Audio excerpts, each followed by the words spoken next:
নমস্কার, আমি সুস্মিতা। আমি একজন সাইকিক হিলার, ট্যারো রিডার। আজকের যে কোশ্চেনটা নিয়ে এসেছি, যেটার আনসার দেওয়ার জন্য আজকের এই ভিডিওটা, সেটা হলো what is spiritual detox. Spiritual detox কি, কেনই বা স্পিরিচুয়াল ডিটক্স করব, আর কিভাবে করব। তো ভিডিওটা মন দিয়ে দেখবেন, আশা করি ভালো লাগলে সবাই সঙ্গে থাকবেন। তো শুরু করছি আজকের টপিক, স্পিরিচুয়াল ডিটক্স। আমরা সবাই জানি স্পিরিচুয়ালি আমরা কিন্তু মেড আপ অফ এনার্জি, অর্থাৎ আমি এবং আমার ফিজিক্যাল বডি, এইটা বাদ দিয়েও কিন্তু 3 ধরনের শরীরের কথা বলা হচ্ছে। সেখানে এনার্জি বডি একটা ভীষণ ইম্পর্ট্যান্ট ফ্যাক্টর। তো আমরা হিউম্যান বিং বা আমার আশেপাশে যে সমস্ত কিছু রয়েছে, প্রত্যেকটা জিনিসই কিন্তু they hold some kind of energy. সেটা কোনো বস্তু হতে পারে, কোনো প্রাণী হতে পারে, কোনো মানুষ হতে পারে। তো এই যে এনার্জি, গোটা দিন যেভাবে আমরা এই এনার্জির সাথে এনট্যাঙ্গলড থাকি, এই এনার্জিগুলো সাম ওয়ে আর আদার আমাদেরকে ভীষণভাবে ইম্প্যাক্ট ফেলে।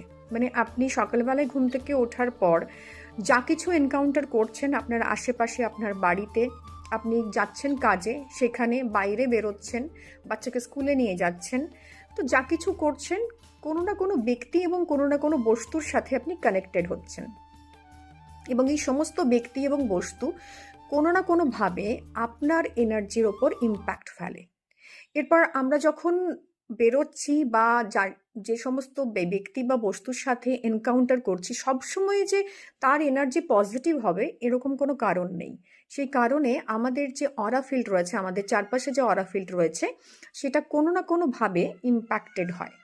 এবং এই যে ইম্প্যাক্ট হলো অরা ফিল্ড, অর্থাৎ কোনো নেগেটিভ জিনিস নিয়ে ইম্প্যাক্ট হলো বা কোনো কিছুর সাথে এনকাউন্টার হলো, সেটা কোনো না কোনোভাবে আমার অরাতে একটা টক্সিসিটিকে এন্টার করায়। এবং এই টক্সিসিটিটাই কিন্তু আমার ভীষণভাবে দরকার ডিটক্স করার। তো spiritually we can detox our toxicity. সেটা বিভিন্ন মেথডের মাধ্যমে হয়ে থাকে, যেমন আপনার aura cleansing, salt water bath. তো আপনি যদি স্পিরিচুয়ালি কানেক্টেড হন, you can clean your aura on a regular basis. আমরা রেকি যারা করি, we know how to clean our aura, how to create balance in our 7 system, যেটা আমাদের energy system রয়েছে, 7 চাক্রা, সেটা কিভাবে ব্যালেন্স করতে হয় এটা আমরা শিখি। এর সাথে সাথে যদি আপনি স্পিরিচুয়ালি কানেক্টেড না হন, তাহলে কিন্তু আপনি যেটা করতে পারেন সেটা হচ্ছে take a salt bath. Thrice a week is enough.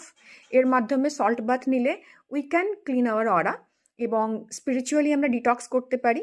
আপনার যে ডিক্লাটার্ড মাইন্ড আছে, সেটাকে যদি আপনি ডিটক্স করতে চান, তাহলে কিন্তু you have to do meditation on a regular basis.